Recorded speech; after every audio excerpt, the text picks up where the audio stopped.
কোরআন শরীফে মহান আল্লাহ জানিয়েছেন অনুনাজ্জিলু মিনাল কুরআনি মা হুয়া শিফাউন ওয়া রাহমাতুল লিল মুমিনিন।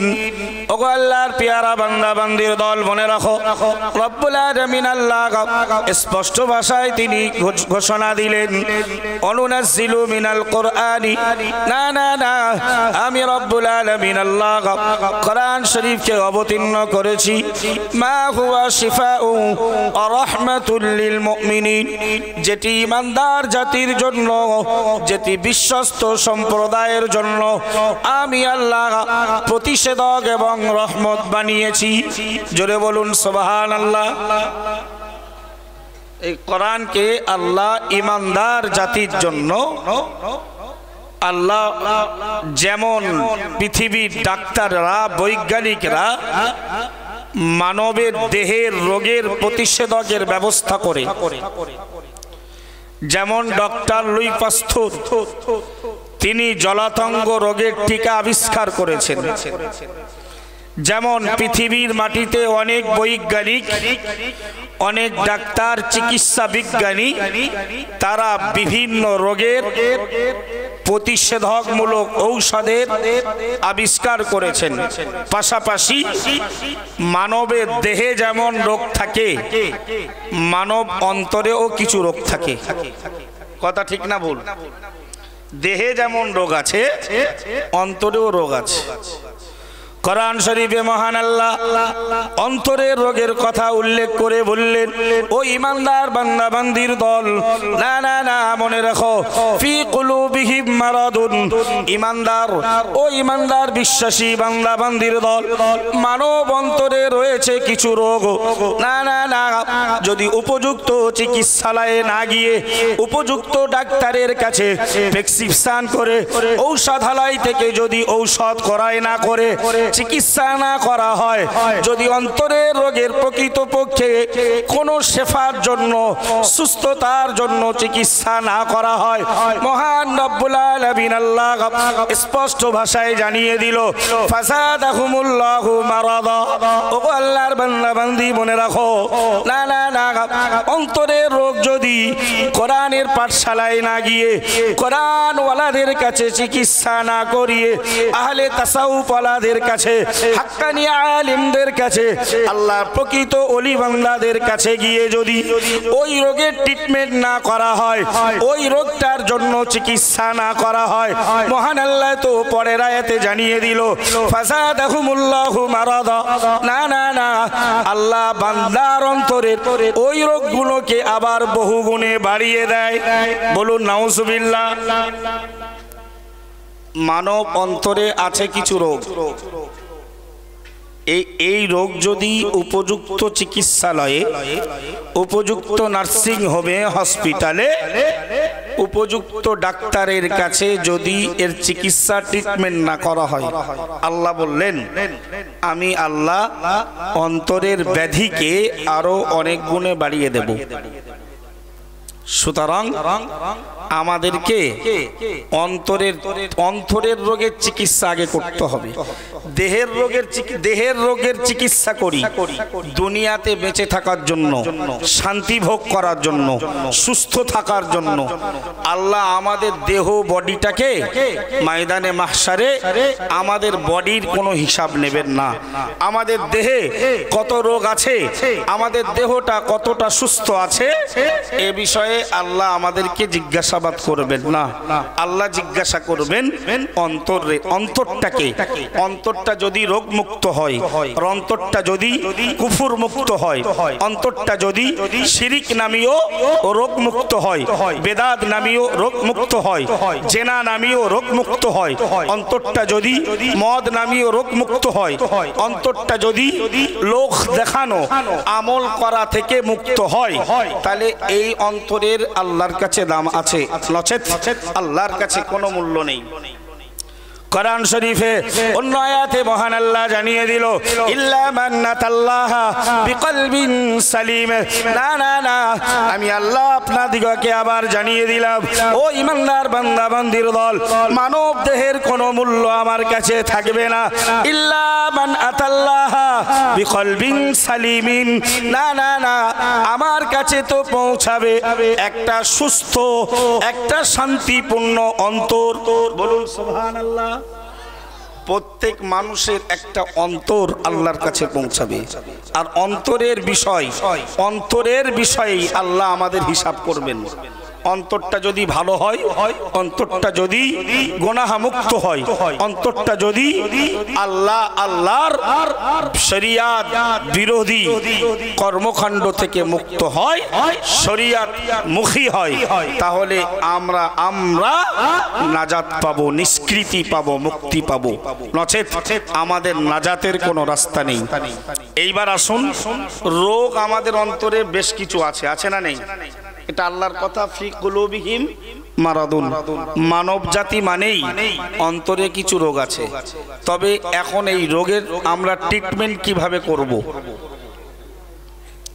কোরআন শরীফে মহান আল্লাহ যেমন অন্তরের রোগের কথা, অন্তরের রোগের তালিকা তিনি বর্ণনা করেছেন, না না না, ওই রোগগুলো চিকিৎসা করার জন্য আবার আল্লাহ কোরআন শরীফে তিনি নির্দেশনা দিল, আলা বিযিকিরিল্লাহি তাতমাইন্নুল কুলুব। ওগো আল্লাহর বান্দা বান্দি, মনে রাখো, আল্লাহর জিকিরের মাধ্যম দিয়ে, আল্লাহর স্মরণের মাধ্যম দিয়ে অন্তরটা আত্মশুদ্ধি লাভ করে। না না না, আল্লাহর কোরআন তেলাওয়াতের মাধ্যম দিয়ে, ইবাদতের মাধ্যম দিয়ে অন্তরটা রোগগুলো থেকে নিরাময় হয়ে যায়। জোরে বলুন সুবহানাল্লাহ। এখানে জিকির শব্দ উচ্চারণ করেছে আল্লাহ। এই জিকিরের তাফসীর করলে আফদালুয যিকরি, যেমন বলা হয়েছে as-সালাহ, আবার বলা হয়েছে আফদালুয যিকরি তেলাওয়াতুল কোরআন। কোরআনের তেলাওয়াত করা এটাও একটা জিকির। বলুন না সুবহানাল্লাহ। আল্লাহ শব্দ বললে আমরা সওয়াব পাবো, কিন্তু কোরআন শরীফ থেকে যদি একটা শব্দ পড়ি আর তাতে বেশ কিছু অক্ষর থাকে, 2, 3, 4, 5টা, প্রত্যেক অক্ষরের বিনিময়ে আল্লাহ 10টা করে সওয়াব দেন। সুবহানাল্লাহ বলেন। মাইক হেভি ডিস্টার্ব, শুধু ডিস্টার্ব না, ভেরি ইম্পর্টেন্ট ডিস্টার্ব। আগামীকাল তো বক্তারা কথা বলতে পারবেন এভাবে থাকলে। দম টেনে শুকাচ্ছে, এর বিষয়টা আপনারা ভালো বোঝেন। দম টেনে নিচ্ছে এবং আওয়াজ ক্লিয়ার নয়, আপনারা ভালো বুঝবেন, একটু ঠিক করুন। قال رسول الله صلى الله عليه وسلم من قرأ حرفا من كتاب الله فله حسنة والحسنة بعشر أمثالها أو كما قال عليه الصلاة والسلام। প্যারা নবী মুহাম্মদুর রাসূলুল্লাহ সাল্লাল্লাহু আলাইহি ওয়াসাল্লাম জানিয়ে দিল, ও আমার ইমানদার বিশ্বাসী বান্দা বান্দির দল, হে কোরআনওয়ালা দল, মনে রেখে দাও, না না না, মান করা হারফাম মিন কিতাবিল্লাহি, আল্লাহর কিতাব কোরআন থেকে যদি কেউ একটা অক্ষর তেলাওয়াত করে, না না না, আমি রাসূলুল্লাহ বলছি, ফালাহু হাসানাতুন, তাকে একটা সওয়াব দেওয়া হবে, ওয়াল হাসানাতু বিআশরি আমসালিহা, আর ওই সওয়াবটা 10 গুণ পর্যন্ত বেড়ে যাবে। জোরে সরে বলুন সুবহানাল্লাহ। নবী বললেন, ওয়ালাম আকুল আলিফ লাম মিম হারফুন, আমি বলছি না আলিফ লাম মিম মিলিয়ে একটা হরফ, বরং তিনি বলছে বাল আলিফুন হারফুন ওয়া লামুন হারফুন ওয়া মিমুন হারফুন। বলুন সুবহানাল্লাহ। আলিফ একটা অক্ষর, পড়লে 10টা সওয়াব, লাম একটা অক্ষর, পড়লে 10টা সওয়াব, এবং মিম একটা অক্ষর, পড়লে 10টা সওয়াব। কোরআন তেলাওয়াত করে যত সওয়াব পাওয়া যায়, এত সওয়াব পৃথিবীর আর কোনো কিছুতে নেই। কোন ইবাদতের ভেতরে কোরআন তেলাওয়াত করার মতো সওয়াব, কোরআন তেলাওয়াত করার মতো নেকি, কোরআন তেলাওয়াত করার মতো পুণ্য আর আল্লাহ কোনো কিছুর ভেতরে দেয়নি। আমরা সেই কোরআনের মদিনাতে এসেছি, আমরা সেই সকলে দরুদ শরীফ পড়েন, আল্লাহুম্মা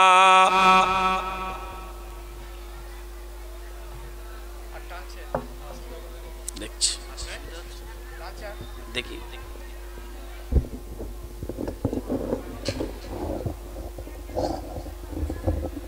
প্যারা হাজিরিনে মজলিস। তো আমাদের সকলকে, আমরা যেমন কোরআনের আঙিনাতে এসেছি, আমাদের সকলকেও কোরআন শেখা দরকার। আমাদের সকলকে কোরআন শেখা উচিত। কোরআন শেখা ফরজে আইন। যেমন আপনার ফরজ নামাজ পড়া ফরজে আইন, রমজান মাসের রোজা রাখা যেমন ফরজে আইন, পাশাপাশি কোরআন তেলাওয়াত করতে জানা প্রত্যেকটা মুসলমানের উপরে ফরজে আইন। পেয়ারা হাজিরিনে মজলিস, আমরা কোরআনের মজলিসে এসেছি, এই তুলাবাদের মজলিসে এসেছি। এই মজলিসটা পৃথিবীতে সবথেকে শ্রেষ্ঠ মজলিস। কোরআন শরীফের একটা অক্ষরের বিনিময়ে আল্লাহ 10-10টা সওয়াব দেন। বলুন সুবহানাল্লাহ। قال رسول الله صلى الله عليه وسلم 7 يجري للعبد أجرهن وهو في قبره بعد موته أو كما قال عليه الصلاة والسلام। প্যারা নবী মুহাম্মদুর রাসূলুল্লাহ সাল্লাল্লাহু আলাইহি ওয়াসাল্লাম সাহাবী রাসূল দিগকে লক্ষ্য করে বললেন, ও বাবা সাহাবা সাহাবী দল, মনে রাখো, না না না, 7টা আমল এমন রয়েছে, ওই 7টা আমল ছেড়ে যদি দুনিয়ার কোন মানুষ এহলোক ত্যাগ করে পরকালের জগতে পাড়ি দেয়, আমি নবী মুহাম্মদুর রাসূলুল্লাহ সাল্লাল্লাহু আলাইহি ওয়াসাল্লাম বলছি, মৃত্যুর পরে কবরের জগতে ওই লোকটার ওই আমলগুলোর সওয়াব জারি থাকবে। জোরে বলুন সুবহানাল্লাহ। 7টা আমল এমন আছে যে আমলগুলো দুনিয়াতে নিয়মিত করে গেলে আখিরাতের প্রথম ঘাঁটি কবর নামক স্থানে আল্লাহ আমাদেরকে কবরে শুয়ে শুয়েও ওই ওই ওই সওয়াবগুলো তিনি দেবেন। সুবহানাল্লাহ বলেন। আমরা একটু পালন করার চেষ্টা করব তো, বলুন না ইনশাআল্লাহ। নবী আমার 1 নম্বরে বললেন, মান আল্লামা ইলমান। ওগো আল্লাহর বান্দা বান্দি, মনে রাখো, প্যারা নবী মুহাম্মদুর রাসূলুল্লাহ সাল্লাল্লাহু আলাইহি ওয়াসাল্লাম সাহাবী রাসূল দিগকে, উম্মতি দিগকে বর্ণনা দিলেন, ও বাবা সাহাবা সাহাবীর দল, এ আমার উম্মতির দল, না না না, পৃথিবীর মাটিতে 7টা আমল এমন রয়েছে, ওই আমলগুলো করতে পারলে দুনিয়া থেকে বিদায় নিলে কবরের জগতে সেই আমলের সওয়াব পাওয়া যাবে। 1 নম্বরে রাসূলুল্লাহ জানিয়ে দিল, মানা আল্লামা ইলমান। যে মানুষটা দুনিয়ার মাটিতে ইলম অর্জন করবে, যে মানুষটা দুনিয়ার মাটিতে ইলমগুলোকে মানুষের কাছে প্রচার করে যাবে, ইলম মানুষের কাছে বিতরণ করবে, জ্ঞানের ওই জ্ঞানটাকে মানুষের কাছে পৌঁছে দিয়ে যাবে। আমি রাসূলুল্লাহ বলছি, দুনিয়াতে যেমন জ্ঞান বিতরণের কারণে আল্লাহ তার নামায় আমলে একটা সওয়াব দেবে, ওই জ্ঞান বিতরণকারী দুনিয়ার মাটি থেকে বিদায় নেওয়ার পরে ওই আলেমটা, ওই হাফেজটাকে আল্লাহ কবরে শুয়ে শুয়ে সওয়াব দেবে। জোরে বলুন সুবহানাল্লাহ। পৃথিবীর মাটিতে সব থেকে দামি লোক যারা কোরআনের শিক্ষা দেয়। রাসূল অন্য হাদিসে বলেছে, খায়রুকুম মান তাআল্লামাল কুরআনা ওয়া আল্লামা। তোমাদের ভেতরে ওই মানুষটা উত্তম যে শিখলো কোরআন আর জাতিকে কোরআন শেখালো। সুবহানাল্লাহ। এই জায়গাটায় শেখারও ব্যবস্থা আছে, আবার একদল ওস্তাদ, একদল হুফাজে কেরাম, ওলামায়ে দ্বীন, তারা শেখানোর কাজে নিয়োজিত আছে। এই জায়গাগুলোতে আমাদের মহব্বত, ভালোবাসা, এই জায়গাগুলোতে আমাদের দান খায়রাত, এই জায়গাগুলো দেখভাল করলে আমাদেরকেও আল্লাহ সওয়াব থেকে বঞ্চিত করবেন না। বলুন সুবহানাল্লাহ। 2 নম্বরে রাসূলুল্লাহ বললেন, আও কারা নাহরন। যদি দুনিয়াতে কেউ একটা নদী, খাল খনন করে যায়, সেও কবরে শুয়ে শুয়ে সওয়াব পাবে। জোরে বলুন সুবহানাল্লাহ। 3 নম্বরে পেয়ারা নবী মুহাম্মদুর রাসূলুল্লাহ সাল্লাল্লাহু আলাইহি ওয়াসাল্লাম জানিয়ে দিলেন, আও হাফারা বিরন। দুনিয়ার মাটিতে যদি কেউ একটা কুয়া খনন করে যেতে পারে, আমি রাসূলুল্লাহ বলছি, যতদিন পর্যন্ত ওই কুয়া দুনিয়ার মাটিতে প্রতিষ্ঠিত থাকবে, দুনিয়ার আল্লাহর বান্দা বান্দি ওই কুয়ার পানি খেয়ে, ওই কুয়ার পানি পান করে তারা জীবন ধারণ করবে। ওই লোকটা বেঁচে থাকলে যতটা সওয়াব পাবে, ইন্তেকালের পরে তার কবরে ও ওই রূহের সওয়াব সওয়াব পৌঁছে দেওয়া হবে। জোরে সোরে বলুন সুবহানাল্লাহ। প্যারা নবী মুহাম্মদুর রাসূলুল্লাহ সাল্লাল্লাহু আলাইহি ওয়াসাল্লাম 4 নম্বরে বললেন আও গরাসা নাখলান, কেউ যদি দুনিয়ার মাটিতে খেজুর গাছ লাগিয়ে যেতে পারে, আর ওই খেজুর গাছ যতদিন দুনিয়ার মাটিতে থাকবে, যতগুলো মানুষ খেজুরকে উপকৃত হবে, আমি রাসূলুল্লাহ বলছি না না না, তার নামায় আমলে জীবদ্দশায় যতটা সওয়াব দেওয়া হবে ওই পরিমাণের সওয়াব দুনিয়া থেকে বিদায় নেওয়ার পর কবরেও তার রুহে পৌঁছে দেওয়া হবে। জোরে বলুন সুবহানাল্লাহ। এক কথায় সব সাদাকাতুন জারিয়া, সব কি বলেন? সাদাকায়ে জারিয়া। 5 নম্বরে রাসূল আমার বললেন সাহাবীরা আও বানা মসজিদান, যদি কেউ মসজিদ তৈরি করে সে দুনিয়ায় যতদিন বেঁচে থাকবে সওয়াব পাবে, কবরে যাবে সওয়াবের হকদার হবে। বলুন না সুবহানাল্লাহ। 6 নম্বরে রাসূল বললেন আও ওয়ারাসা মুসহাফান। আসলে সাহিফাতুন মানে হচ্ছে পৃষ্ঠা বা পেজ, আর যে নবীদেরকে আল্লাহ আসমানি গ্রন্থ দেননি তাদেরকে সাহিফা দিয়েছেন। আসমানি গ্রন্থ তো 4টে, তাই না? জাবুর, তাওরাত, ইনজিল, কোরআন। জাবুর নবী দাউদ নবীর উপরে অবতীর্ণ হয়েছিল, তাওরাত মুসা কালিমুল্লাহ হুজুরের উপরে অবতীর্ণ হয়েছিল, ইনজিল ঈসা আলাইহিস সালামের উপরে, কোরআন আখিরি নবী মুহাম্মদ সাল্লাল্লাহু আলাইহি উপরে আল্লাহ নাযিল করেছেন। ইহা ব্যতীত অন্যান্য নবীদেরকে আল্লাহ সাহিফা দিয়েছিলেন। তো এখানে একটা 6 নম্বরে একটা হাদিসে অংশ এসেছে আও ওয়ারাসা মুসহাফান। সুবহানাল্লাহ। প্যারা নবী মুহাম্মদুর রাসূলুল্লাহ সাল্লাল্লাহু আলাইহি ওয়াসাল্লাম সাহাবী রাসূলদেরকে লক্ষ্য করে বললেন ও বাবা সাহাবী দল, 7টা জিনিসের সওয়াব দুনিয়াতে যেমন মানুষ পাবেন, দুনিয়াতে যেমন তার হকদার হবে, না না না, আমি নবী মুহাম্মদুর রাসূলুল্লাহ সাল্লাল্লাহু আলাইহি ওয়াসাল্লাম আমি তোমাদেরকে বর্ণনা দিয়ে বলছি ওই মানুষগুলো এই আমল করার বিনিময়ে দুনিয়াতে যেমন সওয়াব পেত, কবরের জগতে ওই আমলের সুবাদে তাদের সওয়াব দেওয়া হবে।